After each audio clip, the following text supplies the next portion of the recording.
YouTube channel. ಈ reading ಯಾರಿಗಂದರೆ two side love ಇದ್ದು ಮತ್ತು ಸಪ್ರೇಷನ್ ಆಗಿದ್ದರೆ ನೋ ಕಾಂಟ್ಯಾಕ್ಟ್ ಬಂದಿದ್ರೆ, ಮತ್ತು ಮ್ಯಾರೇಜ್ ಆಗಿ ಸಪ್ರೇಷನ್ ಆಗಿ ನೋ ಕಾಂಟ್ಯಾಕ್ಟ್ ಆಗಿದ್ರೆ ಅವ್ರಿಗೆ ರೀಡಿಂಗು. ಸೊ ನಿಮ್ಮ ವ್ಯಕ್ತಿ ನಿಮಗೋಸ್ಕರ ಕಾಯ್ತಾ ಇದ್ದಾರಾ ಇಲ್ವಾ? ಸೊ ನಿಮಗೋಸ್ಕರ ಕಾಯ್ತಾ ಇದ್ದಾರೆ ಅಥವಾ ಅವರು ಬೇರೆ ದಾರಿ ನೋಡ್ಕೊತಾರೆ? ನೋಡುವಂಥ ನನ್ನ ವ್ಯೂವರ್ಸು ಅವ್ರು ಪ್ರೀತಿಸುವಂಥ ವ್ಯಕ್ತಿ ಇವ್ರಿಗೋಸ್ಕರ ಕಾಯ್ತಾ ಇದ್ದಾರಾ ಇಲ್ವಾ? ನೋಡುವಂಥ ನನ್ನ ವ್ಯೂವರ್ಸು ಅವ್ರು ಪ್ರೀತಿಸುವಂಥ ವ್ಯಕ್ತಿ ಇವ್ರಿಗೋಸ್ಕರ ಕಾಯ್ತಾ ಇದ್ದಾರಾ ಇಲ್ವಾ? ನೀವು ಪ್ರೀತಿಸೋಂಥ ವ್ಯಕ್ತಿ ನಿಮಗಾಗಿ ಕಾಯ್ತಾ ಇದ್ದಾರಾ ಇಲ್ವಾ? ವೆಯ್ಟಿಂಗ್ ಎನರ್ಜಿಯಲ್ಲಿದ್ದಾರಾ ಇಲ್ವಾ? ನೋಡುವಂಥ ನಾನು ವ್ಯೂವರ್ಸ್ ಅವ್ರು ಪ್ರೀತಿಸುವಂಥ ವ್ಯಕ್ತಿ ಇವ್ರಿಗೋಸ್ಕರ ವೆಯ್ಟಿಂಗ್ ಎನರ್ಜಿಯಲ್ಲಿದ್ದಾರಾ ಇಲ್ವಾ?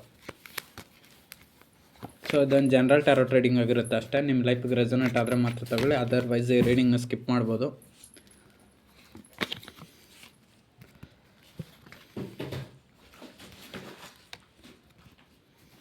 ಸೊ ನೀವು ಪ್ರೀತಿಸಿದಂಥ ವ್ಯಕ್ತಿಗೋಸ್ಕರ ನೀವು ತುಂಬ ವೆಯ್ಟ್ ಮಾಡ್ತಾಯಿದ್ದೀರ, ಬಟ್ ಆ ವ್ಯಕ್ತಿನೂ ಅದೇ ಥರ ವೆಯ್ಟ್ ಮಾಡ್ತಾಯಿದ್ದಾರ, ಸೇಮ್ ವೆಯ್ಟಿಂಗ್ ಎನರ್ಜಿಯಲ್ಲಿದ್ದಾರ ಅನ್ನೋದೇ ಈ ರೀಡಿಂಗು. ಸೊ ಇದು ಯಾರೊಬ್ಬರು ಪರ್ಸ್ನಲ್ ರೀಡಿಂಗ್ ಅಲ್ಲ. ಸೊ ನಿಮ್ಮ ಲೈಫಿಗೆ ರೆಸೊನೇಟ್ ಆದರೆ ಮಾತ್ರ ತೊಗೊಬೇಕು ಅಷ್ಟೇ.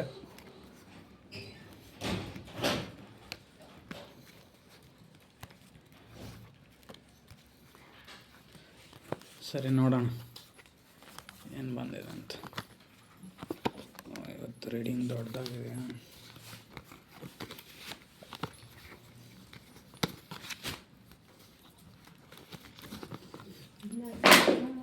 ಸೊ ನೀವು ಪ್ರೀತಿಸೋಂಥ ವ್ಯಕ್ತಿ ನಿಮ್ಮನ್ನು ಸ್ಪೈ ಮಾಡ್ತಾಯಿದ್ದಾರೆ. ಸೊ ಅಂದರೆ ಸೋಷಿಯಲ್ ಮೀಡಿಯಾ ಕಾಂಟ್ಯಾಕ್ಟ್ಸು, ವಾಟ್ಸಪ್ ಮೆಸೇಜ್ಸು ಮತ್ತು ನಿಮ್ಮ ಫ್ರೆಂಡ್ಸ್ ಮುಖಾಂತರ ನಿಮ್ಮನ್ನು ಕೇಳಿ ತಿಳ್ಕೊಳೋದು. ಸೊ ನಿಮ್ಮ ಕಡೆ ಬರಬೇಕಂತಲೂ ಅವರು ತುಂಬ ಎನರ್ಜಿಯಲ್ಲಿ ತುಂಬ ಆತುರತೆಯಿಂದ ಕಾಯ್ತಾ ಇದ್ದಾರೆ ಅವರು ಕೂಡ. ಸೊ ನಿಮ್ಮ ಸೈಡ್ ಬರೋಕ್ಕೆ ಅವ್ರಿಗೂ ತುಂಬ ಇಷ್ಟನೇ, ಬಟ್ ಆದರೆ ಅವ್ರು ನಿಮ್ಮ ಸೈಡ್ ಬರದೇ ಇರೋ ಥರ ಸೊ ಅವ್ರಿಗೆ ಸ್ವಲ್ಪ ಪ್ರಾಬ್ಲಮ್ಸ್ ತಡೀತಾ ಇದೆ. ಸೊ ಅದು ಯಾವುದೇ ಥರ ಪ್ರಾಬ್ಲಮ್ಸ್ ಆಗಿರ್ಬೋದು. ಪ್ರಾಬ್ಲಮ್ಸ್ ಬಂದು ಕೆರಿಯರು, ಅವ್ರ ಪರ್ಸ್ನಲ್ ಲೈಫು ಅಥವಾ ಅವ್ರ ಫ್ಯಾಮ್ಲಿ ನಿಮ್ಮ ಹತ್ರ ಬರದೇ ಇರೋ ಥರ ತಡೀತಾ ಇರ್ಬೋದು. ಅಥವಾ ಅವರು ನಿಮ್ಮನ್ನು ಎಷ್ಟೇ ಪ್ರೀತಿ ಮಾಡ್ತಾಯಿದ್ರೂ ಅವರು ಫ್ಯಾಮ್ಲಿ ಕಂಟ್ರೋಲಲ್ಲಿರೋದ್ರಿಂದ ಅವರು ಒಂದು ಕುಟುಂಬದಲ್ಲಿ ಅವ್ರ ತಂದೆನೋ ತಾಯಿನೋ ಅಣ್ಣನೋ ಅಕ್ಕನೋ ತಮ್ಮನೋ ಯಾರೊಬ್ಬರು ಕಂಟ್ರೋಲಲ್ಲಿರೋದ್ರಿಂದ ಸೊ ಅವ್ರು ನಿಮ್ಮ ಕಡೆ ಕಾನ್ಸಂಟ್ರೇಷನ್ ಮಾಡೋಕ್ಕಾಗ್ದಿರ ನಿಮ್ಮ ಮೇಲೆ ಪ್ರೀತಿ ಇದ್ರೂ ಅದನ್ನು ಅದನ್ನು ಕೆಲವೊಂದು ಸರಿ ನಿಮ್ಗೆ ಹೇಳಿರ್ಬೋದು, ಇನ್ನು ಕೆಲವ್ರಿಗೆ ಗೊತ್ತಿರ್ಬೋದು, ಅಥವಾ ಪ್ರಪೋಸ್ ಮಾಡ್ದಿರೇ ಇರ್ಬೋದು. ಬಟ್ ಆದರೆ ಆ ವ್ಯಕ್ತಿ ನಿಮ್ಮನ್ನು ಪ್ರೀತಿ ಮಾಡ್ತಿದ್ರೆ ನಿಮ್ಗೆ ಗೊತ್ತಿದೆ. ಸೊ ಆ ವ್ಯಕ್ತಿ ಕೂಡ ಯಾವುದೇ ಥರ ನಿರ್ಧಾರಗಳನ್ನು ತಗೊಂಡೆ ಸುಮ್ಮನೆ ಸೈಲೆಂಟಾಗಿ ಹೋಗಿದ್ದಾರೆ. ಸೊ ಪೇಜ್ ಆಫ್ ಕಪ್ಸ್ ಇರೋದ್ರಿಂದ ಅವ್ರಿಗೆ ನಿಮ್ಮ ಮೇಲೆ ತುಂಬ ಪ್ರೀತಿ ಅನ್ನೋದಿದೆ. ಸೊ ನಿಮಗೆ ಅವ್ರು ಎಷ್ಟೇ ಹರ್ಟ್ ಮಾಡಿದ್ರೂ ಮತ್ತು ಎಷ್ಟೇ ಎಮೋಷ್ನಲಾಗಿ ನೀವು ಲಾಸ್ ಆಗಿದ್ರೂ ಅವ್ರಿಗೆ ನಿಮ್ಮ ಮೇಲೆ ಅಷ್ಟೇ ಪ್ರೀತಿ ಇದೆ, ನಿಮಗೂ ಅಷ್ಟೇ ಅವ್ರ ಮೇಲೆ ಅಷ್ಟೇ ಪ್ರೀತಿ ಇದೆ. ಸೊ ಅದಕ್ಕೆ page of cups tarot card ಬಂದಿದೆ. ಸೊ ರಿಲೇಷನ್ಶಿಪ್ಪಲ್ಲಿ ಪ್ರಕಾರ ಸೊ ಈ ವ್ಯಕ್ತಿ ಈ ಕಪ್ ಇಟ್ಕೊಂಡಿದ್ದಾರೆ. ಸೊ ಆ ಕಪ್ ಏನು ಹೇಳುತ್ತಂದರೆ ಎಮೋಷ್ನಲ್ಲಾಗಿ ಹೇಳುತ್ತೆ. ಸೊ ಅದೇ ಥರ ನೀವು ಪ್ರೀತಿಸಿದಂಥ ವ್ಯಕ್ತಿ ಕೂಡ ಅಷ್ಟೇ ನಿಮ್ಮ ಬಗ್ಗೆ ತುಂಬ ಎಮೋಷ್ನಲ್ಲಿದ್ದಾರೆ, ನೀವು ಕೂಡ ಅಷ್ಟೇ ತುಂಬ ಎಮೋಷ್ನಲ್ಲಿದ್ದೀರ ಅವ್ರಿಗೋಸ್ಕರ. ಸೊ ಕ್ವೀನ್ ಆಫ್ ಪೆಂಟಿಕಲ್ಸ್ ಅವ್ರು ನಿಮಗೋಸ್ಕರ ಕಾಯ್ತಾ ಇದ್ದಾರೆ ಅಂದರೆ ನೋಡೋಣ. ಸೊ ಫಸ್ಟಲ್ಲಿ ಅವರೊಂದು ವರ್ಕ್ ಬಗ್ಗೆ ಫೋಕಸ್ ಮಾಡಿದ್ದಾರೆ, ಅಥವಾ ಅವ್ರ ಫ್ಯಾಮಿಲಿ, ಅವರೊಂದು ಕೆರಿಯರು, ಅವರೊಂದು ಜಾಬು, ಅಥವಾ ಅವ್ರ ಒಂದು ಪರ್ಸ್ನಲ್ ಲೈಫಲ್ಲಿ ಅವರು ಬ್ಯುಸಿಯಾಗಿದ್ದಾರೆ. ಸೊ ನಿಮ್ಮ ಕಡೆ ಇಂಟ್ರೆಸ್ಟ್ ಇಲ್ಲ ಅಂತಲ್ಲ, ಸೊ ನಿಮ್ಮ ಬಗ್ಗೆನೂ ಅವರು ಯೋಚನೆ ಮಾಡ್ತಾಯಿದ್ದಾರೆ, ಅಂದರೆ ನಿಮ್ಮ ಮೇಲೇನೂ ಒಂದು ಕಣ್ಣಿಟ್ಟಿದ್ದಾರೆ. ಸೊ ನಿಮ್ಮನ್ನು ಕೂಡ ಅವ್ರು ನೆನಪು ಮಾಡ್ಕೊತಾ ಇರ್ತಾರೆ. ಸೊ ಮತ್ತು 9 ಆಫ್ ವಾಂಡ್ಸ್ ಟ್ಯಾರೋಟ್ ಕಾರ್ಡ್ ಏನು ಹೇಳುತ್ತಂದರೆ, ನೀವು ಪ್ರೀತಿಸಿದಂಥ ವ್ಯಕ್ತಿ ಯಾರಿದ್ದಾರೋ ಅವರು ಸೊ ನಿಮಗೋಸ್ಕರ ತುಂಬ ಯೋಚನೆ ಮಾಡ್ತಾರೆ. ಅಂದರೆ ನಿಮಗೆ ಅವರು ಹರ್ಟ್ ಮಾಡಿದ್ದಾರೆ. ನಿಮ್ಮ ಪ್ರೀತಿಯಲ್ಲಿ ನೀವು ಅವ್ರಿಗೆ ಅತಿಯಾಗಿ ಪ್ರೀತಿ ಕೊಟ್ಟಾಗ ಅವ್ರು ಏನು ಮಾಡಿದರು, ಅದನ್ನ ರಿಜೆಕ್ಟ್ ಮಾಡಿದರು. ಸೊ ನಿಮ್ಮ ಒಂದು ವ್ಯಾಲ್ಯೂಸ್ಗೆ ಬೆಲೆ ಕೊಟ್ಟಿಲ್ಲ, ಸೊ ಅದಕ್ಕೆ ಹರ್ಟ್ ಮಾಡಿದರು. ಇವಾಗ ನೀವೇನಾಗಿದ್ರೆ ಅವ್ರ ಹತ್ರ ನೀವು ಕಾಂಟ್ಯಾಕ್ಟು, ಕಮ್ಯುನಿಕೇಷನ್, ನೋ ಕಾಂಟ್ಯಾಕ್ಟ್ ಸಿಚುವೇಷನಲ್ಲಿದ್ದರೆ. ಫಸ್ಟಾದರೂ ಅವ್ರ ಹತ್ರ ಇದ್ದಾಗ ಅವ್ರು ಜಸ್ಟ್ ನಿಮ್ಮನ್ನಾದರೂ ನೋಡ್ತಾಯಿದ್ರು, ಬಟ್ ಇವಾಗ ನೋಡೋಕ್ಕೂ ಆಗ್ತಿಲ್ಲ, ಅವರು ಫೋನ್ ಕಾಲ ಅಥವಾ ಸೊ ಆ ವ್ಯಕ್ತಿ ನಿಮಗಾಗಿ ಕಾಯ್ತಾ ಇದ್ದಾರೆ. ಸೊ ನಿಮಗೆ ಅವ್ರು ಹರ್ಟ್ ಮಾಡಿರೋದ್ರಿಂದ ಈಗ ಅವರು ಕೂಡ ತುಂಬ ನೋವು ಪಡ್ತಾಯಿದ್ದಾರೆ. ಸೊ ಅವ್ರ ಲೈಫಲ್ಲಿ ಅವರು ಬೌಂಡ್ರೀಸ್ ಹಾಕ್ಕೊಂಡಿದ್ದಾರೆ. ಸೊ ಅಂದರೆ ಅವರು ಬೌಂಡ್ರೀಸ್ ಹಾಕ್ಕೊಂಡಿದ್ರೂ ನಿಮ್ಮ ಬಗ್ಗೆ ಯೋಚನೆ ಮಾಡ್ತಾಯಿದ್ದಾರೆ, ತುಂಬ ಟೆನ್ಷನ್ ಆಗ್ತಾಯಿದ್ದಾರೆ. ಸೊ ಅದರಿಂದ ನಿಮ್ಮ ಕೈಯಲ್ಲೂ ಮರೆಯೋಕ್ಕಾಗ್ತಿಲ್ಲ ಆ ವ್ಯಕ್ತಿನ, ಸೊ ಅವ್ರ ಕೈಯಲ್ಲೂ ನಿಮ್ಮನ್ನು ಮರೆಯೋಕ್ಕಾಗ್ತಿಲ್ಲ. ಸೊ ಅವ್ರಿಗೂ ನಿಮ್ಮ ಕಡೆ ಬರ್ದಿರೋ ಥರ ಯಾರೋ ಒಬ್ರು ಅಡ್ಡ ಬರ್ತಾಯಿದ್ದಾರೆ. ಅದು ಆ ವ್ಯಕ್ತಿ ಯಾರೇ ಆಗಿರ್ಬೋದು, ಅವ್ರ ಫ್ಯಾಮ್ಲಿ ಆಗಿರ್ಬೋದು, ಅವ್ರ ತಂದೆ ತಾಯಿ ಅಥವಾ ಪೇರೆಂಟ್ಸು ಅಥವಾ career, job life, personal life ಯಾವುದೇ ಒಂದು ಸಿಚುಯೇಷನ್ ಅಡ್ಡ ಬರ್ತಾ ಇರೋದ್ರಿಂದ ಸೊ ನಿಮ್ಮಿಬ್ಬರ ಮಧ್ಯೆ separation, no contact, long distance ಬಂದಿದೆ. ಸೊ ಅದರಿಂದ ಆ ವ್ಯಕ್ತಿ ನಿಮ್ಮ ಹತ್ರ ಬರೋಕ್ಕಾಗ್ತಾಯಿಲ್ಲ. ಸೊ ಬಟ್ ಆದರೆ ಕಾಯ್ತಾ ಇದ್ದಾರೆ ಅಂದರೆ ಇವಾಗಂತೂ ಪ್ರೆಸೆಂಟ್ ಟೈಮಲ್ಲಿ ಅವ್ರು ನಿಮಗೋಸ್ಕರ ನಿಮ್ಮ ಬಗ್ಗೆ ಯೋಚನೆ ಮಾಡ್ತಾಯಿದ್ದಾರೆ. ಅವ್ರು ನಿಮಗಾಗಿ ವೆಯ್ಟ್ ಮಾಡ್ತಾಯಿದ್ದಾರೆ, ವೆಯ್ಟಿಂಗ್ ಎನರ್ಜಿಯಲ್ಲೇ ಇದ್ದಾರೆ. ದ ಹೇರೋಪೆನ್ ಟ್ಯಾರೋಟ್ ಕಾರ್ಡ್ ಏನು ಹೇಳುತ್ತಂದರೆ, ನೀವಿಬ್ಬರು ದೂರ ಆಗಿ ಒಂದು 5 ಮಂತ್ಸ್ ಅಥವಾ 5 ಇಯರ್ಸ್ ಆಗಿರ್ಬೋದು ಸಪ್ರೇಷನ್ ಆಗಿ, ಅಥವಾ ನಿಮ್ಮಿಬ್ಬರಿಗೂ ಮ್ಯಾರೇಜ್ ಆಗಿ 5 ಇಯರ್ಸ್ ಆಗಿರ್ಬೋದು, ಅಥವಾ ನೀವಿಬ್ಬರು ಪ್ರೀತಿಯಲ್ಲಿ ಬಿದ್ದು 5 ವರ್ಷ ಆಗಿರ್ಬೋದು, ಅಥವಾ ನಿಮ್ಮ ವ್ಯಕ್ತಿಗೂ ನಿಮಗೂ 5 ವರ್ಷ ಏಜ್ ಡಿಫ್ರೆನ್ಸ್ ಇರ್ಬೋದು. ಸೊ ಯಾವುದಾದ್ರೂ ಇರ್ಬೋದು. ನಿಮ್ಮ ವ್ಯಕ್ತಿ ಕೂಡ ಅಷ್ಟೇ, ನೀವು ಅವ್ರ ಲೈಫಲ್ಲಿ ಹೋಗ್ಬೇಕಂತ ಅವರು ಕೂಡ ದೇವ್ರನ್ನ ರಿಕ್ವೆಸ್ಟ್ ಮಾಡ್ತಾ ಇರ್ಬೋದು, ಅಥವಾ ಗೊತ್ತಿರೋರಿಂದ ಸಲಹೆಯನ್ನು ಪಡ್ಕೊತಾ ಇರ್ಬೋದು. ಸೊ ಅವ್ರು ನನ್ನ ಲೈಫಲ್ಲಿ ಬರಲಿ, ಅದನ್ನು ಯಾವ ರೀತಿ ಕಾಪಾಡ್ಕೊಬೇಕು, ಸೊ ಅಂದರೆ ನನ್ನ ಲೈಫಲ್ಲಿ ಅವ್ರನ್ನ ಯಾವ ರೀತಿ ಪಡ್ಕೊಬೇಕಂತ ಅವ್ರು ಕೂಡ ತುಂಬ ಪ್ರಯತ್ನ ಮಾಡ್ತಾಯಿದ್ದಾರೆ. ಬಟ್ ಆದರೆ ಯಾವುದೋ ಒಂದು ಪ್ರಾಬ್ಲಮ್ಮು ಅವ್ರನ್ನ ಕಟ್ಟಿ ಆಗ್ತದೆ. ಸೊ ಆ ಪ್ರಾಬ್ಲಮ್ಮು ಸಿಚುಯೇಷನ್ ಯಾವುದೇ ಆಗಿರ್ಬೋದು. ಸೊ ಅದರಿಂದ ಆ ವ್ಯಕ್ತಿ ನಿಮ್ಮ ಕಡೆ ಡಿಸಿಷನ್ ಏನು ತಗೊತಲ್ಲ. ದ ಹರ್ಮಿಟ್ ಟ್ಯಾರೋಟ್ ಕಾರ್ಡ್ ಬಂದಿರೋದಂದರೆ ನಿಮ್ಮ ಪರ್ಸನ್ ಇವಾಗ ಒಂಟಿಯಾಗಿದ್ದಾರೆ. ಸೊ ಅವರು ಅಷ್ಟೇ ತುಂಬ ನೋವು ಪಡ್ತಾಯಿದ್ದಾರೆ. ನೋಡಿ, ಇಲ್ಲಿ ದ ಹರ್ಮಿಟ್ ಟ್ಯಾರೋಟ್ ಕಾರ್ಡಲ್ಲಿ ಒಬ್ಬ ವ್ಯಕ್ತಿ ಇದ್ದಾರೆ, ಲ್ಯಾಂಪ್ ಇಟ್ಕೊಂಡು ಇಲ್ಲೇ ಹುಡುಕ್ತಾ ಇದ್ದಾರೆ. ಬಟ್ ಇಲ್ಲಿ ಒಂದು ಕೋಲ್ ಇಟ್ಕೊಂಡಿದ್ದಾರೆ, ಬಟ್ ವಯಸ್ಸಾಗಿರೋ ಥರ ಇದ್ದಾರೆ. ಆ ವ್ಯಕ್ತಿ ಮುಖದಲ್ಲಿ ಖುಷಿ ಇಲ್ಲ, ನಗು ಇಲ್ಲ, ಯಾವುದೇ ಸಂತೋಷದ ವಾತಾವರಣ ಇಲ್ಲ, ಯಾವುದೂ ಇಲ್ಲ. ಬಟ್ ಆ ವ್ಯಕ್ತಿ ಅಲ್ಲೇ ಇದ್ದಾರೆ. ಸೊ ಅಂದರೆ ನಿಮ್ಮ ವ್ಯಕ್ತಿ ಕೂಡ ಅಷ್ಟೇ ಇವಾಗ ಒಬ್ಬಂಟಿ ಆಗೋಗಿದ್ದಾರೆ. ಸೊ ಅವ್ರು ತುಂಬ ನೋವು ಪಡ್ತಾಯಿದ್ದಾರೆ. ಸೊ ಅವ್ರ ಲೈಫಲ್ಲಿ ಇವಾಗ ಏನೂ ಇಲ್ಲ. ಸೊ ಹೊರಗಡೆ ನಿಮಗೆ ನೋಡೋಕ್ಕೆ ಅವ್ರು ಚೆನ್ನಾಗಿ ಕಾಣಿಸ್ತಾ ಇರ್ಬೋದು ಅಷ್ಟೇ. ಅಂದರೆ ಅವರು ಜಾಬ್ ಚೆನ್ನಾಗಿರ್ಬೋದು, ಮ್ಯಾನೇಜರು, ಆಫೀಸರ್ ಅಥವಾ employee, supervisor, anything, public, government officer, so ಏನಾದರೂ ಆಗಿರ್ಬೋದು. ಬಟ್ ಆದರೆ ಅವರು ಡ್ರೆಸ್ಸಿಂಗ್ ಸ್ಟೈಲು, ನಡವಳಿಕೆ ಎಲ್ಲವೂ ಚೆನ್ನಾಗಿರ್ಬೋದು. ಬಟ್ ಇನ್ನರ್ ಫೀಲಿಂಗ್ಸ್ ಇದೆಯಲ್ಲ, ಅಲ್ಲಿ ಸ್ಯಾಡ್ ಎನರ್ಜಿಯಲ್ಲಿದ್ದಾರೆ. ಸೊ ಅದು ನಿಮಗೆ ಗೊತ್ತಾಗ್ತಾ ಇಲ್ಲ ಅಷ್ಟೇ. ಸೊ ಅದು ದುಃಖ ಇರೋದ್ರಿಂದ ಅವ್ರ ಮನಸ್ಸಲ್ಲಿ ಅವರು ಇವಾಗ ಅವ್ರ ಬಗ್ಗೆ ಅವ್ರು ಗಮನ ಕೊಟ್ಕೊಂಡು ನೋವು ಪಡ್ತಾಯಿದ್ದಾರೆ. ಬಟ್ ಆದರೆ ನಿಮ್ಮ ಮೇಲೆ ಫೀಲಿಂಗ್ಸ್ ಇರೋದ್ರಿಂದ ಸೊ ಇಲ್ಲಿ ಲೈಟ್ ಉಟ್ಕೊಂಡು ಹುಡುಕ್ತಾ ಇದ್ದಾರೆ ಅಂದರೆ ಸೊ ಅದು ನಿಮ್ಮ ಫೀಲಿಂಗ್ಸ್ ಅಂತ ಅರ್ಥ. ಅಂದರೆ ನಿಮ್ಮ ಒಂದು ಪ್ರೀತಿನ ಅವರು ಮಿಸ್ ಮಾಡ್ಕೊತಾ ಇದ್ದಾರೆ. ಸೊ ಅವ್ರಿಗೆ ಯಾರ ಕಡೆಯಿಂದನೂ ಪ್ರೀತಿ ಸಿಗ್ತಾಯಿಲ್ಲ. ಸೊ ಆ ಪ್ರೀತಿ ಎಲ್ಲ ನಿಮ್ಮ ಹತ್ರನೇ ಐತೆ. ಸೊ ಇವಾಗ ನಿಮ್ಮ ವ್ಯಕ್ತಿ ನಿಮ್ಗೆ ಸಿಗ್ತಾಯಿಲ್ಲ. ಸೊ ಅವ್ರಿಗೂ ಅಷ್ಟೇ ನೀವು ಸಿಗದೇ ಇರೋ ಕಾರಣ. ಸೊ ಅವ್ರು ಕೂಡ ಅಷ್ಟೇ ವೆಯ್ಟಿಂಗಲ್ಲೇ ಇದ್ದಾರೆ. ಸದ್ಯದ ಮಟ್ಟದಲ್ಲಿ ಇವಾಗ ವೆಯ್ಟಿಂಗ್ ಎನರ್ಜಿಯಲ್ಲೇ ಇದ್ದಾರೆ. 5 ಆಫ್ ಕಪ್ಸ್ ಟ್ಯಾರೋಟ್ ಕಾರ್ಡ್ ಬಂದಿರೋದ್ರಿಂದ ಆ ವ್ಯಕ್ತಿ ನಿಮ್ಮನ್ನು ತುಂಬ ಮಿಸ್ ಮಾಡ್ಕೊತಾರೆ. ಮೋಸ್ಟ್ಲಿ ಅವ್ರು ನಿಮ್ಗೆ ತುಂಬ ಹೆಲ್ಪ್ ಮಾಡಿರ್ಬೋದು. ನೀವು ಮಾತಾಡ್ಸ್ದಾಗ ಅವ್ರು ಮಾತಾಡಿಲ್ಲ, ನೀವು ಫೋನ್ ಮಾಡಿದಾಗ ಅವ್ರು ಫೋನ್ ರಿಸೀವ್ ಮಾಡಿಲ್ಲ, ಮೆಸೇಜ್ ಮಾಡಿದಾಗ ಮೆಸೇಜ್ ಮಾಡಲ್ಲ, ಕಾಂಟ್ಯಾಕ್ಟ್ ಮಾಡಿದಾಗ ಕಾಂಟ್ಯಾಕ್ಟ್ ಮಾಡಲ್ಲ. ಮೋಸ್ಟ್ಲಿ ಅವ್ರ ಪೇರೆಂಟ್ಸ್ಗೆ ಭಯಪಟ್ಟೋ, ಅಥವಾ ಕೆರಿಯರ್ ಲೈಫಿಗೆ ಭಯಪಟ್ಟೋ, ಅಥವಾ ಜಾಬ್ಗೋಸ್ಕರನೋ, ಅಥವಾ ಇನ್ಯಾರಿಗೋಸ್ಕರನೋ ಅವ್ರು ನಿಮ್ಮನ್ನು ಬೇಕಂತಲೇ ಅವಾಯ್ಡ್ ಮಾಡಿದ್ರು. ಸೊ ನೀವು ಎಷ್ಟು ದಿನ ಅಂತ ನೋಡಿದ್ರೆ, 1 ದಿವಸ, 2 ದಿವಸ, 3 ಇಯರ್ಸ್ ನೋಡಿದರೆ, 3 ಮಂತ್ಸ್ ವೆಯ್ಟ್ ಮಾಡಿದರೆ, ಸೊ 3 ಇಯರ್ಸ್ ಕೂಡ ವೇಸ್ಟ್ ಆಗೋಯ್ತು ಅವ್ರಿಗೋಸ್ಕರ. 3 ಮಂತ್ಸ್ ಅಥವಾ 3 ಮಂತ್ಸ್ ಮತ್ತೆ ಟ್ರೈ ಮಾಡಿದರೆ, ಬಟ್ ಆದರೆ 3 ಮಂತ್ಸ್ ಮತ್ತೆ ವೇಸ್ಟಾಗಿ ಎಲ್ಲ ವ್ಯರ್ಥ ಆಗೋಯ್ತು. ಇನ್ನು ಕೆಲವರು 5 ಇಯರ್ಸ್ನಿಂದ ಟ್ರೈ ಮಾಡ್ತಾಯಿದ್ರು, ಇನ್ನು ಕೆಲವರು 5 ಮಂತ್ಸ್ನಿಂದ ಅವ್ರಿಗೋಸ್ಕರ ಟ್ರೈ ಮಾಡ್ತಾಯಿದ್ರು. ಬಟ್ ಯಾವುದೂ ವರ್ಕೌಟ್ ಆಗಿಲ್ಲ. ಸೊ ಇವಾಗ ನೀವಿಬ್ಬರು ಸಪ್ರೇಷನ್ ಆಗಿ ಒಂದು 5 ಇಯರ್ಸ್ ಆಗಿದೆ, ಅಥವಾ 5 ಮಂತ್ಸ್ ಆಗಿದೆ. ಸೊ ಇವಾಗ ನೀವಿಬ್ಬರು ದುಃಖದಲ್ಲಿದ್ದೀರ. ಆ ವ್ಯಕ್ತಿ ಕೂಡ ನಿಮ್ಗೆ ಹರ್ಟ್ ಮಾಡಿರೋದ್ರಿಂದ ಆ ವ್ಯಕ್ತಿ ಕೂಡ ಇವಾಗ ಒಂಟಿಯಾಗಿ ದುಃಖ ಪಡ್ತಾಯಿದ್ದಾರೆ. ಇರ್ಬೋದು, ಬೇರೆ ಫ್ರೆಂಡ್ಸ್ ಜೊತೆ ಎಲ್ಲರ ಜೊತೆ ಸುತ್ತಾಡ್ತಾ ಇರ್ಬೋದು, ಅಥವಾ ಇನ್ನೊಬ್ಬರ ಜೊತೆ ಲೀಗಲಾಗಿ ಅಂದರೆ ಮಿಂಗಲ್ಲಾಗಿ ಅವರೊಂದು ಸಮಾರಂಭ, ಫಂಕ್ಷನ್ಸು, ಮ್ಯಾರೇಜ್ ಫಂಕ್ಷನ್ಸು, ಗೃಹ ಪ್ರವೇಶ, ಆ ಥರ ಇನ್ನೂ ಫಂಕ್ಷನ್ಸ್ಗೆಲ್ಲ ಅಟೆಂಡ್ ಮಾಡ್ತಾ ಇರ್ಬೋದು, ವೆಕೇಷನ್ ಟ್ರಿಪ್ಸ್ ಎಲ್ಲ ಹೋಗ್ತಾ ಇರ್ಬೋದು, ಬರ್ತಾ ಇರ್ಬೋದು. ಬಟ್ ಆದರೆ ಅವ್ರ ಇನ್ನರ್ ಫೀಲಿಂಗ್ಸ್ ಮಾತ್ರ ತುಂಬ ಬಾಧೆ ಪಡ್ತಾಯಿದ್ರು ಅಷ್ಟೇ. ಅದನ್ನು ನಿಮ್ಗೆ ಹೇಳ್ಕೊತಾ ಇಲ್ಲ. ಅವರು ಇನ್ನೂ ಒಂದು ಚಾನ್ಸ್ಗೋಸ್ಕರ ಅವ್ರ ಲೈಫಲ್ಲಿ ಮತ್ತೆ ವೆಯ್ಟ್ ಮಾಡ್ತಾಯಿದ್ದಾರೆ. ಸೊ ನೀವು ಅವ್ರ ಲೈಫಲ್ಲಿ ಆದಷ್ಟು ಅವ್ರಿಗೆ ಬೇಗ ಸಿಕ್ಕಿದ್ರೆ ಅವರು ಕೂಡ ತುಂಬ ಖುಷಿ ಆಗ್ತಾರೆ. ಆದರೆ ಅವ್ರು ನಿಮ್ಗೆ ಸಿಗದೇ ಇರೋ ಕಾರಣ ಏನಾದರೂ ಆಗಿರ್ಬೋದು. ಮೋಸ್ಟ್ಲಿ ಅವ್ರ ಫ್ಯಾಮಿಲಿ ಅಥವಾ ಕೆರಿಯರು ಯಾವುದಾದ್ರೂ 2 ಪ್ರಾಬ್ಲಮ್ಸ್ ಅವ್ರನ್ನ ತುಂಬ ಕಟ್ಟಿ ಆಗ್ತಾಯಿದೆ. ಮೋಸ್ಟ್ಲಿ ಅವ್ರ ಕೆರಿಯರು, ಜಾಬು, ಫೈನಾನ್ಷಿಯಲ್ ಕಂಡೀಷನು, ಅಥವಾ ಅವ್ರ ಫ್ಯಾಮ್ಲಿ. ಫೈನಾನ್ಷಿಯಲ್ ಕಂಡೀಷನ್ ಅಥವಾ ಅವ್ರ ಫ್ಯಾಮ್ಲಿ ನಿಮ್ಮ ಕಡೆ ಬರದೇ ಇರೋ ಥರ ಸ್ಟಾಪ್ ಮಾಡ್ತಾಯಿದೆ. ಬಟ್ ಆ ವ್ಯಕ್ತಿಗಂತೂ ನಿಮ್ಮನ್ನು ತುಂಬ ಕಂಡ್ರೆ ತುಂಬ ಪ್ರೀತಿ ಇದೆ. ಅದಕ್ಕೆ ನೋಡಿ, ಇಲ್ಲಿ ಒಬ್ಬ ವ್ಯಕ್ತಿ ಇದ್ದಾರೆ, ತುಂಬ ಸ್ಯಾಡ್ ಎನರ್ಜಿಯಲ್ಲಿದ್ದಾರೆ. ಸೊ ಈ ಸ್ಯಾಡ್ ಎನರ್ಜಿ ಏನು ತೋರಿಸುತ್ತೆ ಅಂದರೆ ವೆಯ್ಟಿಂಗ್ ಎನರ್ಜಿನೇ ತೋರಿಸುತ್ತೆ. ಸೊ ನಿಮ್ಮ ವ್ಯಕ್ತಿ ಕೂಡ ಅಷ್ಟೇ ನಿಮ್ಗೆ ಕಾಯ್ತಾಯಿದ್ದಾರೆ. ಸೊ ನೀವಿಬ್ಬರು ಸಪ್ರೇಷನ್ ಆಗಿ 8 ಮಂತ್ಸ್ ಅಥವಾ 8 ಇಯರ್ಸ್ ಆಗಿರ್ಬೋದು ಕೆಲವ್ರಿಗೆ.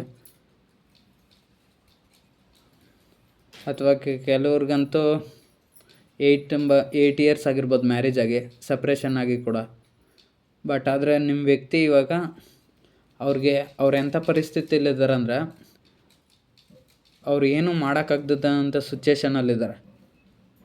ಇಲ್ಲಿ ನೋಡಿ, ಒಬ್ಬ ವ್ಯಕ್ತಿ ಇದ್ದಾರೆ, ಅಲ್ಲಿ ಕಟ್ಟಾಕ್ಕೊಂಡ್ಬಿಟ್ಟಿದ್ದಾರೆ ಎಲ್ಲ ಬಟ್ಟೆ, ಕಣ್ಣು, ಕೈ. ಸೊ ಅಂದರೆ ನಿಮ್ಮ ವ್ಯಕ್ತಿ ಯಾಕೆ ನಿಮ್ಮ ಕಡೆ ಏನು ಆ್ಯಕ್ಷನ್ಸ್ ತಗೊತಾ ಇಲ್ಲ ಅಂದರೆ, ಯಾವುದೇ ಥರ ತೀರ್ಮಾನ, ಡಿಸಿಷನ್ಸ್ ಏನು ತಗೊತಾ ಇಲ್ಲ ಅಂದರೆ, ಮೋಸ್ಟ್ಲಿ ಇಲ್ಲಿ ಬಟ್ಟೆ ಕಟ್ಟಿರೋದು ಏನಂದರೆ, ಅವ್ರ ಫ್ಯಾಮ್ಲಿ, ಅವ್ರು ನಿಮ್ಮ ಸೈಡ್ ಬರ್ದಿರೋ ತಡೀತಾ ಇರೋದು ಒಂದು ಅವ್ರ ಫ್ಯಾಮ್ಲಿ. ಅಲ್ಲಿ ಅವರು ಒಂದು ಪ್ಲೇಸ್ನ ಅವ್ರು ಮೂವ್ ಆಗದಿರೋ ಥರ ತಡೀತಾ ಇರೋದು ಅವ್ರೊಂದು ಜಾಬು, ಒಂದು ಫೈನಾನ್ಷಿಯಲ್ ಸ್ಟೇಟಸ್ ಕಂಡೀಷನು, ಅಥವಾ ಅವ್ರ ಒಂದು ಈಗೋ, ಆ್ಯಟಿಟ್ಯೂಡು. ಸೊ ಏನೇ ಆಗಿರ್ಬೋದು.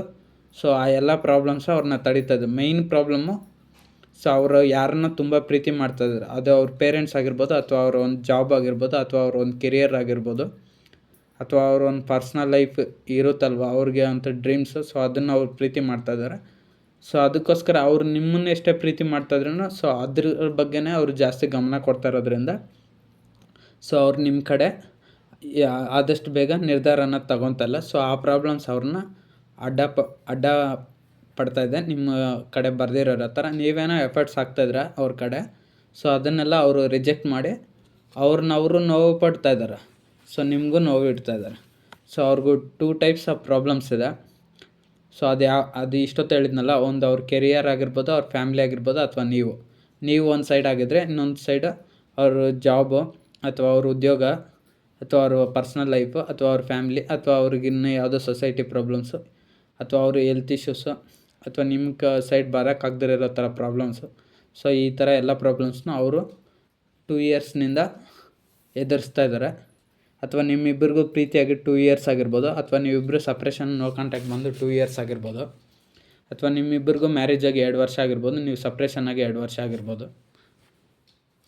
ಸೊ ಯಾವ ರೀತಿ ಆದರೆ ಆ ರೀತಿ ತಗೊಳ್ಳಿ. 2 number prominent. So queen of cups tarot ಕಡೆ ಏನು ಹೇಳುತ್ತಂದರೆ, ಆ ವ್ಯಕ್ತಿ ನಿಮ್ಮ ಬಗ್ಗೆ ಫೋಕಸ್ ಮಾಡ್ತಾ ಇದ್ದಾರೆ. ಸೊ ಆ ವ್ಯಕ್ತಿ ಹತ್ರ ಎಲ್ಲವೂ ಇದೆ. ಎಲ್ಲವೂ ಅಂದರೆ ಅವ್ರ ಫ್ಯಾಮ್ಲಿ ಇದೆ, ಅವ್ರ ಒಂದು ಶ್ರೀಮಂತಿಕೆ ಐತೆ, ಅವ್ರಿಗೆ ಒಂದು ಹಣಕಾಸು ಸ್ಥಿತಿ ಎಲ್ಲವೂ ಚೆನ್ನಾಗೈತೆ, ಜಾಬ್ ಚೆನ್ನಾಗೈತೆ, ಉದ್ಯೋಗ ಚೆನ್ನಾಗೈತೆ, ಬಟ್ ಅವ್ರಿಗೆಲ್ಲವೂ ಚೆನ್ನಾಗೈತೆ. ಡ್ರೆಸ್ಸಿಂಗ್ ಸ್ಟೈಲು, ಕಾರು, ಬಂಗ್ಲೆ, ಆಸ್ತಿ. ಕೆಲವ್ರಿಗಂತೂ ಆಸ್ತಿ ಅಂತೂ ಜೋರಾಗಿರ್ಬೋದು, ಕೆಲವ್ರಂತೂ ತುಂಬ ಶ್ರೀಮಂತರಾಗಿರ್ಬೋದು. ರಾಣಿ ಅಥವಾ ರಾಜನ ಪ್ಲೇಸಲ್ಲಿರ್ಬೋದು. ಒಬ್ಬ ರಾಣಿ ಆದಂಥವ್ರಿಗೆ ಎಷ್ಟು ಆಸ್ತಿ ಇರುತ್ತೆ, ಒಬ್ಬ ರಾಜ ಆದಂಥವ್ನಿಗೆ ಎಷ್ಟು ಆಸ್ತಿ ಇರುತ್ತೆ, ಆ ರೀತಿ ರಿಚ್ ಇದ್ದಾರೆ ನಿಮ್ಮ ಒಂದು ಪರ್ಸನ್ನು ಕೆಲವ್ರಿಗೆ. ಸೊ ಆದರೂ ಕೂಡ ಆ ವ್ಯಕ್ತಿ ಹತ್ರ ನಿಮ್ಮ ಪ್ರೀತಿ ಅನ್ನೋದಿಲ್ಲ. ಸೊ ಅವರು ಎಮೋಷ್ನಲ್ ಪ್ರೀತಿಗೋಸ್ಕರ ನಿಮ್ಮ ಬಗ್ಗೆ ಕಾನ್ಸಂಟ್ರೇಷನ್ ಆಗಿ ಯೋಚನೆ ಅನ್ನೋದು ಮಾಡ್ತಾಯಿದ್ದಾರೆ. ಸೊ ಅವರು ಬೇರೆ ಕಡೆ ಎಲ್ಲ ಪ್ರೀತಿ ಹುಡುಕ್ತಾ ಇದ್ದಾರೆ ಅನ್ಕೊತಾ ಇದ್ದಾರೆ. ಬಟ್ ಆದರೆ ಅವರು ನಿಮ್ಮ ಸೈಡಲ್ಲಿ ಮಾತ್ರ ಪ್ರೀತಿ ನೋಡ್ತಾ ಇದ್ದಾರೆ.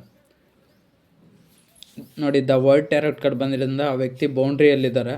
ಆ ಬೌಂಡ್ರಿನ ಮಾತ್ರ ನೋಡ್ತಾ ಇದ್ದಾರೆ. ಆ ವ್ಯಕ್ತಿ ಸುತ್ತಲೂ ಬೌಂಡ್ರಿ ಇದೆ, ಆ ವ್ಯಕ್ತಿ ಇನ್ನೆಲ್ಲೂ ದಾಟಿ ಹೋಗೋಕ್ಕಾಗ್ತಲ್ಲ. ಸೊ ಅಂದರೆ ನಿಮ್ಮ ಪ್ರೀತಿ ಅವ್ರ ಮೈದಲ್ಲಿ ತುಂಬ ತುಂಬೈತೆ. ಸೊ ಅವ್ರು ನಿಮ್ಮ ಬಗ್ಗೆನೇ ಯೋಚನೆ ಮಾಡ್ತಾಯಿದ್ದಾರೆ. ಸೊ ನಿಮಗೋಸ್ಕರ ಅವ್ರು ಮ್ಯಾನಿಫೆಸ್ಟೇಷನ್ನು ಅಂದರೆ ನಿಮಗೋಸ್ಕರ ನೀವು ಅವ್ರ ಲೈಫಲ್ಲಿ ಹೋಗಲಿ ಅಂತ ಅವರು ಮ್ಯಾನಿಫೆಸ್ಟೇಷನ್ ಏನಂತಾರೆ ಅದನ್ನ ಮನಸ್ಸಲ್ಲೇ ಮನವರಿಕೆ ಕೂಡ ಮಾಡ್ತಾ ಇರ್ಬೋದು, ನನ್ನ ಲೈಫಲ್ಲಿ ಆ ವ್ಯಕ್ತಿ ಬರಲಿ ಅಂತ. ಸೊ ಅವ್ರು ನಿಮ್ಮ ಸೈಡ್ ಬರಬೇಕಂತ ತುಂಬ ಧೈರ್ಯನ ತಗೊತಾ ಇದ್ದಾರೆ. ಅವ್ರಿಗೆ ಧೈರ್ಯ ಕಮ್ಮಿ ಅನಿಸುತ್ತೆ. ನೀವು ಪ್ರೀತಿಸಿದಂಥ ವ್ಯಕ್ತಿ ಯಾರಿದ್ದಾರೋ ಅವ್ರಿಗೆ ಬೇರೆ ಎಲ್ಲ ವಿಷಯದಲ್ಲೂ ಧೈರ್ಯ ಇರುತ್ತೆ, ಆದರೆ ನಿಮ್ಮ ಪ್ರೀತಿ ಬಗ್ಗೆ ಎಮೋಷ್ನಲ್ಲಾಗಿ ಯಾವುದೇ ಥರ ಡಿಸಿಷನ್ ತೊಗೊಳೋದಕ್ಕೆ ಅವ್ರಿಗೆ ಧೈರ್ಯ ಇಲ್ಲ. ಯಾಕಂದರೆ ಅವ್ರಿಗೆ ಯಾವ ಥರ ಪ್ರಾಬ್ಲಮ್ಸ್ ಬರುತ್ತೋ, ನಿಮ್ಮ ವ್ಯಕ್ತಿ ತುಂಬ ಇಂಟೆಲಿಜೆಂಟ್ ಇದ್ದಾರೆ. ಸೊ ಅವರು ಯಾವುದೇ ಥರ ಪ್ರಾಬ್ಲಮ್ಸ್ನ ಇಟ್ಕೊಳಕ್ಕೆ ಅವ್ರು ರೆಡಿ ಇಲ್ಲ. ಯಾಕಂದರೆ ಅವ್ರಿಗೆ ಸೋಲ್ ಅನ್ನೋದು ಇಷ್ಟ ಇಲ್ಲ. ಬೇರೆಯೊಬ್ಬರು ಪ್ರಾಬ್ಲಮಲ್ಲಿ ಸಿಕ್ಕಾಕೊಂಡ್ರೂ ಪರವಾಗಿಲ್ಲ, ಅವ್ರ ಪ್ರಾಬ್ಲಮಲ್ಲಿ ಇರಬಾರ್ದು ಅನ್ನೋದು ನಿಮ್ಮ ಒಂದು ವ್ಯಕ್ತಿ ಆ್ಯಟಿಟ್ಯೂಡು. ಸೊ ಅದಕ್ಕೆ ಆ ವ್ಯಕ್ತಿ ಯಾವುದೇ ಥರದ ತೊಂದರೆಗಳಲ್ಲಿ ಸಿಕ್ಕಾಕೊಂಡಿರ ಸೊ ಈಸಿಯಾಗಿ ಆದಷ್ಟು ಇದನ್ನು ಈಸಿಯಾಗಿ ಪಡ್ಕೊಳಕ್ಕೆ ಅವ್ರು ನಿಮ್ಮ ಪ್ರೀತಿನ ತುಂಬ ಟ್ರೈ ಮಾಡ್ತಾಯಿದ್ದಾರೆ. ಬಟ್ ಆದರೆ ಆಗ್ತಾಯಿಲ್ಲ. ಯಾಕೆ ಆಗ್ತಾಯಿಲ್ಲ ಅಂದರೆ ಅವ್ರ ಫ್ಯಾಮ್ಲಿನ ಎದುರಾಕೊಂಡು ಆಗ್ತಾಯಿಲ್ವಲ್ಲ, ಅದಕ್ಕೆ. ಕಿಂಗ್ ಆಫ್ ವಾಂಡ್ಸ್ ಟ್ಯಾರೋಟ್ ಬಂದಿರೋದ್ರಿಂದ ನಿಮ್ಮ ವ್ಯಕ್ತಿ ಎಲ್ಲರ ಮಾತು ಕೇಳ್ತಾರೆ, ಬಟ್ ಆದರೆ ಪಾಲಿಸೋದಿಲ್ಲ. ಅವ್ರಿಗೇನು ಅನಿಸುತ್ತೋ ಅದೇ ಮಾಡ್ತಾರೆ. ಸೊ ಅವರಂತೂ ನಿಮ್ಮ ಸೈಡು ಬರೋವಂಥ ಮೂಮೆಂಟ್ಸ್ ಅಂತೂ ಯಾವುದೇ ಕಾಣಿಸ್ತಲ್ಲ. ನೀವೇ ಅವ್ರ ಸೈಡ್ ಹೋಗಬೇಕು. ಅವಾಗ ಅವ್ರಿಗೇನಾದರೂ ಮನಸ್ಸು ಬಂದು ಒಪ್ಪಿದ್ರೆ ನಿಮ್ಮನ್ನು ಒಪ್ಕೊತಾರೆ ಅಷ್ಟೆ. ಮತ್ತು 2 ಆಫ್ ಕಪ್ಸ್ ಟ್ಯಾರೋಟ್ ಕಡೆ ಏನು ಹೇಳುತ್ತೆ ಅಂದರೆ, ಆದರೆ ನಿಮ್ಮಿಬ್ಬರಿಗೂ ತುಂಬ ಪ್ರೀತಿ ಇದೆ. ನೀವೆಷ್ಟು ಪ್ರೀತಿ ಮಾಡ್ತೀರೋ ಅವರು ಅಷ್ಟೇ ಪ್ರೀತಿ ಮಾಡ್ತಾರೆ. ಬಟ್ ಆದರೆ ಅವ್ರು ಅದನ್ನು ಹೇಳ್ಕೊತಲ್ಲ, ನೀವು ಜಾಸ್ತಿ ಹೇಳ್ಕೊತಾ ಇದ್ದೀರ ಅನಿಸುತ್ತೆ. ಸೊ ಇಲ್ಲಿ ಒಂದು ಪ್ರಾಬ್ಲಮ್ ಅಡ್ಡ ಬರ್ತದೆ. ಆ ಪ್ರಾಬ್ಲಮ್ ಏನಾದರೂ ಆಗಿರ್ಬೋದು, ಥರ್ಡ್ ಪಾರ್ಟಿ ಸಿಚುವೇಷನ್ ಯಾವುದೋ ಒಂದು ಅಡ್ಡ ಬರ್ತದೆ. ಕೆರಿಯರು, ಫ್ಯಾಮಿಲಿ ಅಥವಾ personal problems, health issues, society problems, ಅಥವಾ ನಿಮ್ಮಿಬ್ಬರ ಮಧ್ಯೆ ಮಿಸ್ಅಂಡರ್ಸ್ಟ್ಯಾಂಡಿಂಗ್ಸು, ಅಥವಾ ನಿಮ್ಮ ಕ್ಯಾರೆಕ್ಟರ್ ಬೇರೆ, ಅವ್ರ ಕ್ಯಾರೆಕ್ಟರ್ ಬೇರೆ, ಅಥವಾ ನಿಮಗೂ ಅವ್ರಿಗೂ ಏಜ್ ಡಿಫ್ರೆನ್ಸ್ ಐತೆ, ಅಥವಾ ನೀವು ಪ್ರೀತಿಸೋಂಥ ವ್ಯಕ್ತಿ ನಿಮಗಿಂತ 2 ವರ್ಷ ದೊಡ್ಡವರು, ಅಥವಾ ನೀವು ಅವ್ರಿಗಿಂತ 2 ವರ್ಷ ಚಿಕ್ಕವರು.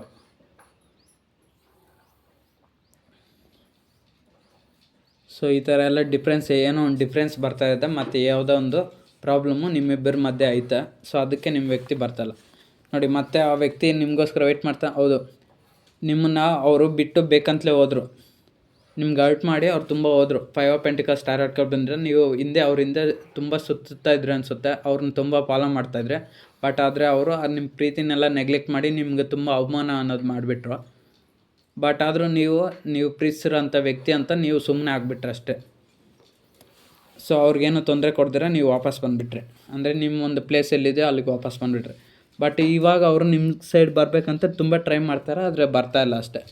ನೈಟ್ ಆಫ್ ಕಪ್ಸ್ ಟಾರೆಟ್ ಕಾರ್ಡ್ ಬಂದರೆ ನೋಡಿ, ಇಲ್ಲಿ ಒಬ್ಬ ವ್ಯಕ್ತಿ ಇದ್ದಾರೆ, ಕಪ್ ಅಂದರೆ ಎಮೋಷ್ನಲ್ ಲವ್, ಕೇರಿಂಗ್ ಅಂತ ಅರ್ಥ. ಸೊ ಆದರೆ ನಿಮ್ಮ ಸೈಡ್ ಬರಬೇಕಂತ ರೆಡಿಯಾಗಿ ಎಲ್ಲ ತಯಾರು ಮಾಡ್ಕೊಂಡಿದ್ದಾರೆ. ಬಟ್ ಮುಂದಕ್ಕೆ ಬರ್ತಾಯಿಲ್ಲ. ಮುಂದಕ್ಕೆ ಬರಬೇಕಂದ್ರೆ ಇವಾಗ ನದಿ ಅಡ್ಡ ಬರ್ತದೆ, ಬೆಟ್ಟ ಗುಡ್ಡ ಅಡ್ಡ ಬರ್ತದೆ. ಸೊ ಅಂದರೆ ಬೆಟ್ಟ ಗುಡ್ಡ ನದಿ ಅಂದರೆ ನದಿ, ಅದರ ಅರ್ಥ ಏನಂದರೆ ಅವ್ರ ಫ್ಯಾಮ್ಲಿ, ಕೆರಿಯರ್, ಜಾಬು, ಅಥವಾ ಫೈನಾನ್ಷಿಯಲ್ ಲಾಸಸ್ ಆಗಿರ್ಬೋದು. ಸೊ ಯಾವುದೋ ಒಂದು ಪ್ರಾಬ್ಲಮ್ಸ್ ಬರ್ತದೆ. ನೀವು ಯಾವಾಗ ಸೊ ಈ ಥರ ಪ್ರಾಬ್ಲಮ್ಸ್ ಬರ್ತಾ ಇರೋದ್ರಿಂದ ಅವ್ರು ನಿಮ್ಮ ಸೈಡ್ ಬರ್ತಾಯಿಲ್ಲ. ದ ಮೂನ್ ಟಾರೆಟ್ ಕಾರ್ಡ್ ಏನು ಹೇಳುತ್ತಂದ್ರೆ, ನೀವು ಪ್ರೀತಿಸಿದಂಥ ವ್ಯಕ್ತಿ ನಿಮ್ಗೆ ಅಲ್ಟ್ ತುಂಬ ಮಾಡಿದರು, ತುಂಬ ನೋವು ಕೊಟ್ಟರು ನಿಮಗೆ. ಸೊ ಇವಾಗ ನೋವಲ್ಲಿದ್ದಾರೆ. ನೀವು ಯಾವಾಗ ಅವ್ರಿಗೆ ಪ್ರೀತಿ ಕೊಟ್ಟರೆ, ಅವಾಗ ಜಾಸ್ತಿ ಮಾಡಿದರೆ, ಆವಾಗ ಅವರು ನಿಮ್ಮನ್ನು ಒಂದು ಪ್ರೀತಿನ ನಿರಾಕರಣೆ ಮಾಡಿದರು. ಅವ್ರಿಗೆ ನಿಮ್ಮನ್ನು ಏನು ಬೇಕಂತಲೇ ನಿರಾಕರಣೆ ಮಾಡಲಿಲ್ಲ. ಅವ್ರ ಫ್ಯಾಮ್ಲಿಗೋಸ್ಕರನೋ ಅಥವಾ ಅವ್ರೊಂದು ಪರ್ಸ್ನಲ್ ಲೈಫೋ, ಜಾಬೋ, ಕೆರಿಯರೋ, ಸೊ ಇನ್ಯಾರೋ ಮಾತು ಕೇಳಿ ಯಾವುದೋ ಒಂದು ಕಾರಣಕ್ಕೋಸ್ಕರ ಅವ್ರು ನಿಮ್ಮನ್ನು ನಿರಾಕರಣೆ ಮಾಡಿದರು. ಇವಾಗ ಅವ್ರಿಗೆ ಪ್ರಾಬ್ಲಮ್ ಆಗೈತೆ. ಇವಾಗ ಅವರು ಅಳ್ತಾ ಇದ್ದಾರೆ ಅಲ್ಲಿ ನೋಡಿ. ದ ಮೂನ್ ಟಾರೆಟ್ ಕಾರ್ಡ್ ಬಂದಿರೋದ್ರಿಂದ ಚಂದ್ರ ಇಲ್ಲಿದ್ದಾರಲ್ಲ, ಮೂನು ಅಳ್ತಾ ಇದೆ, ಡ್ರಾಪ್ಸ್ ಕೆಳಗಡೆ ಬೀಳ್ತದೆ. ಸೊ ಅದೇ ರೀತಿ ಅಷ್ಟೇ ಇವಾಗ ಅವರು ನೋವಿನಲ್ಲಿದ್ದಾರೆ. ಹೊರಗಡೆ ನೋಡೋಕೆ ಚೆನ್ನಾಗಿ ಕಾಣಿಸ್ತಾ ಇರ್ಬೋದು, ಬಟ್ ಇನ್ನರ್ ಫೀಲಿಂಗ್ಸ್ ಅಂತೂ ಮನಸ್ಸಲ್ಲಂತೂ ತುಂಬ ನೋವು ಪಡ್ತಾ ಇರ್ಬೋದು. ಮೋಸ್ಟ್ಲಿ ಅವರು ಹಗಲಲ್ಲೆಲ್ಲ ಜಾಬ್ಗೆ ಹೋಗ್ತಾ ಇರೋದ್ರಿಂದ, ಕೆಲಸ ಮಾಡ್ತಾ ಇರ್ತಾರೆ. ಮೋಸ್ಟ್ಲಿ ನಿಮ್ಮ ವ್ಯಕ್ತಿ ಇಂಟೆಲಿಜೆಂಟ್ ಇರೋದ್ರಿಂದ ಕಂಪಲ್ಸರಿ ಜಾಬ್ ಮಾಡ್ತಾ ಇರ್ತಾರೆ. ಜಾಬ್ ಮಾಡ್ದಿರ ಖಂಡಿತ ಇರಲಿಕ್ಕೆ ಚಾನ್ಸೇ ಇಲ್ಲ. ಆ ವ್ಯಕ್ತಿ ಎಷ್ಟು ಬುದ್ಧಿವಂತರಿದ್ದಾರೆ ಅಂದರೆ ಖಂಡಿತ ಜಾಬ್ ಮಾಡ್ತಾ ಇರ್ತಾರೆ. ಸೊ ಹಗಲಲ್ಲಿ ಯಾರಿಗೂ ಗೊತ್ತಾಗದಿರೋ ಹತ್ರ ಡ್ರಾಮಾ ಮಾಡ್ತಾಯಿರ್ತಾರೆ, ರಾತ್ರಿ ಆದರೆ ನೋವು ಪಡ್ತಾಯಿರ್ತಾರೆ ಅಷ್ಟೇ. ಮೂನ್ ಬರೋದು ನೈಟ್ ಅಲ್ವಾ. ಏಸ್ ಆಫ್ ಪೆಂಟಿಕಲ್ಸ್ ಇರೋದ್ರಿಂದ ನೀವು ಪ್ರೀತಿಸೋಂಥ ವ್ಯಕ್ತಿ ನಿಮ್ಮ ಸೈಡ್ ಬರಬೇಕಂತ ಇವಾಗ ತುಂಬ ಯೋಚನೆ ಮಾಡ್ತಾಯಿದ್ರೆ. ಬಟ್ ಆದರೆ ಬರೋಕ್ಕಾಗ್ತಲ್ಲ. ನಿಮ್ಮ ಪ್ರೀತಿನ ಅವರು ಅವಾಗ ನಿರಾಕರಣೆ ಮಾಡಿದರು. ಬಟ್ ಇವಾಗ ಒಪ್ಕೊಳ್ಬೇಕಂತ ತುಂಬ ತಯಾರಾಗಿದ್ದಾರೆ. ಬಟ್ ಆದರೆ ನೀವು ಇಲ್ಲ. ಇವಾಗ ನೀವು ತುಂಬ ಲಾಂಗ್ ಡಿಸ್ಟೆನ್ಸ್ ಸಪ್ರೇಷನಲ್ಲಿದ್ದರೆ. ಬಟ್ ಆದರೂ ನೀವು ಇವಾಗ ಕಾಂಟ್ಯಾಕ್ಟ್ ಮಾಡೋಕ್ಕೆ ಟ್ರೈ ಮಾಡ್ತಾಯಿದ್ರೂ. ಬಟ್ ಅವ್ರ ಫ್ಯಾಮಿಲಿ ಅಂತೇಳ್ಬಿಟ್ಟು ಮತ್ತೆ ಅವರು ಅವಾಯ್ಡ್ ಮಾಡ್ತಾಯಿದ್ದಾರೆ ನೋಡಿ. ಮತ್ತೆ 8 ಆಫ್ ಕಪ್ಸು, ಅವ್ರು ಮೂವಿಂಗ್ ಎನರ್ಜಿಯಲ್ಲೇ ಇದ್ದಾರೆ. ಸೊ ಅವ್ರು ಹಿಂದೆ ನಿಮಗೋಸ್ಕರ ತುಂಬ ಅವ್ರು ಯಾವ ಥರ ಫೀಲ್ ಮಾಡ್ತಿದ್ರೆ ಅಂದರೆ ನಿಮ್ಮನ್ನು. ಸೊ ನೀವೇ ಅವ್ರ ಲೈಫ್ಗೆ ಸರಿಯಾದ ಪಾರ್ಟ್ನರು. ನಿಮ್ಮನ್ನು ಬಿಟ್ಟರೆ ಅವ್ರಿಗೆ ಬೇರೆ ಯಾವುದೇ ಪಾರ್ಟ್ನರ್ ಸಿಗೋಲ್ಲ. ಸೊ ನೀವೇ ಅವ್ರಿಗೆ ಸರಿಯಾದ ಜೋಡಿ. ಆ ದೇವರೇ ನನ್ನ ಲೈಫಲ್ಲಿ ಇವಾಗ ಕಳಿಸಿದ್ದಾರೆ ಅಂತ ಅವ್ರು ಫೀಲ್ ಆಗ್ತಾಯಿದ್ದಾರೆ. ಸೊ ಅವ್ರು ನಿಮ್ಮ ಪ್ರೀತಿನ ಬೇರೆ ಕಡೆ ಎಲ್ಲ ಹುಡುಕಿ ನೋಡಿದ್ದಾರೆ. ಬಟ್ ಆದರೆ ಅವ್ರಿಗೆ ಎಲ್ಲೂ ಸಿಗಲಿಲ್ಲ. ಸೊ ಎಲ್ಲ ಕಡೆಯೂ ಟ್ರೈ ಮಾಡಿರ್ತಾರೆ. ಈಗಿನ ಕಾಲದಲ್ಲಿ ಯಾರೂ ಇರೋಲ್ಲ, ಒಬ್ಬರು ಹೋದರೆ ಇನ್ನೊಬ್ಬರು ಅಂತ ಮತ್ತೆ ಟ್ರೈ ಮಾಡ್ತಾಯಿರ್ತಾರೆ. ಬಟ್ ಆದರೆ ನಿಮ್ಮ ಪ್ರೀತಿ ಯಾರಿಗೂ ನೀವು ತೋರಿಸಿದಂಥ ಪ್ರೀತಿ ಅವ್ರಿಗೆ ಬೇರೆ ಕಡೆ ಎಲ್ಲೂ ಸಿಕ್ಕಿರಲ್ಲ. ಸೊ ಇವಾಗ ಅವರು ಪಶ್ಚಾತ್ತಾಪ ಅನ್ನೋದು ಪಡ್ತಾಯಿದ್ದಾರೆ. ನಿಮ್ಮ ಥರ ವ್ಯಕ್ತಿ ಅವ್ರಿಗೆ ಬೇರೆಯವ್ರು ಯಾರೂ ಸಿಕ್ಕಿಲ್ಲ. ಸೊ ಅದಕ್ಕೆ ನೀವೇ ನನ್ನ ರೈಟ್ ಪಾರ್ಟ್ನರು ನೋಡಿ. ದ ಜಡ್ಜ್ಮೆಂಟ್ ಟಾರೆಟ್ ಕಾರ್ಡ್ ಇಲ್ಲಿ ಒಬ್ಬ ವ್ಯಕ್ತಿ ಇದ್ದಾರೆ, ಗಾಡ್ ಇಲ್ಲಿ ಡಿಸಿಷನ್ ಅನ್ನೋದು ಕೊಟ್ಟಿದ್ದಾರೆ. ಸೊ ಅದೇ ರೀತಿ ಅಷ್ಟೇ ನೀವು ಪ್ರೀತಿಸಿದಂಥ ವ್ಯಕ್ತಿ ಇವಾಗ ರಿಯಲೈಸೇಷನ್ ಆಗ್ತಾಯಿದೆ. ಬಟ್ ಇವಾಗ ರಿಯಲೈಸೇಷನ್ ಆಗ್ತಾಯಿದ್ರೂ ಅವರು ನಿಮ್ಮನ್ನು ಹರ್ಟ್ ಮಾಡಿರೋ ರೀಸನ್ನಿಂದ ನಿಮ್ಮ ಸೈಡ್ ಯಾವುದೇ ಥರ ಆ್ಯಕ್ಷನ್ಸ್ ತೊಗೊಂಡೆ ಸುಮ್ಮನೆ ಕೀಪ್ ಇಟ್ಟಾಗೆ ಸೈಲೆಂಟಾಗಿ ಸೊ ಮುಂದೆ ಏನಾಗುತ್ತೋ ಆಗಲಿ ಅಂತ ಅವರು ವೆಯ್ಟ್ ಮಾಡ್ತಿದ್ದಾರೆ ಅಷ್ಟೇ. ಸೊ ನೋಡಿ, ಸೊ ಆದಷ್ಟು ನಿಮ್ಮ ವ್ಯಕ್ತಿನ ಉಳಿಸ್ಕೊಳೋದು ಬಿಡೋದು ನಿಮ್ಗೆ ಪ್ರಯತ್ನ ನಿಮ್ಗೆ ಬಿಟ್ಟಿದ್ದು. ಅವ್ರು ನಿಮ್ಗೆ ಹರ್ಟ್ ಮಾಡಿದ್ದಂತೂ ನಿಜಾನೇ. ಬಟ್ ಆ ವ್ಯಕ್ತಿನ ಇವಾಗ ನೀವು ಒಪ್ಕೊಳ್ಬೇಕಾ ಬೇಡ ಅನ್ನೋದು ನಿಮ್ಗೆ ಬಿಟ್ಟಿದ್ದು. ಬಟ್ ಆದರೆ ಆ ವ್ಯಕ್ತಿ ಇವಾಗ ನಿಮ್ಮ ಪ್ರೀತಿ ಯಾರ ಹತ್ರನೂ ಸಿಗಲಿಲ್ಲ. ಸೊ ಅದಕ್ಕೋಸ್ಕರ ಆ ವ್ಯಕ್ತಿ ನಿಮಗೋಸ್ಕರನೇ ಇವಾಗ ವೆಯ್ಟಿಂಗ್ ಎನರ್ಜಿಯಲ್ಲಿದ್ದಾರೆ. ಅಂದರೆ ಹೌದು, ವೆಯ್ಟಿಂಗ್ ಎನರ್ಜಿಯಲ್ಲಿದ್ದಾರೆ. ಸೊ ಅವ್ರಿಗೆ ನಿಮ್ಮ ಥರ ಪ್ರೀತಿ ಎಲ್ಲೂ ಸಿಕ್ಕಲಿಲ್ಲ. ಸೊ ಇವಾಗ ಅವರು ಕಾಯ್ತಾ ಇದ್ದಾರೆ. ಸೊ ನೀವು ಪಡ್ಕೊಳ್ಬೇಕಾ, ಆ ವ್ಯಕ್ತಿನ ಪಡ್ಕೊಳ್ಬೇಕಾ ಬೇಡ ಅನ್ನೋದು ನಿಮ್ಮ ನಿರ್ಧಾರ. ಅಥವಾ ನೀವು ಬಿಟ್ಟು ಮೂವ್ ಆನ್ ಆಗ್ಬೋದಂದರೆ ಆಗ್ಬೋದು. ಸೊ ನಿಮ್ಗೆ ಎಷ್ಟು ರೆಸೊನೇಟ್ ಆದರೆ ಅಷ್ಟು ಕಮೆಂಟ್ ಮಾಡಿ. ನನ್ನ ಚಾನಲ್ ಯಾರೆಲ್ಲ ಲೈಕ್ ಮಾಡಿಲ್ಲ, ಶೇರ್ ಮಾಡಿ, ಸಬ್ಸ್ಕ್ರೈಬ್ ಮಾಡ್ಕೊಳ್ಳಿ.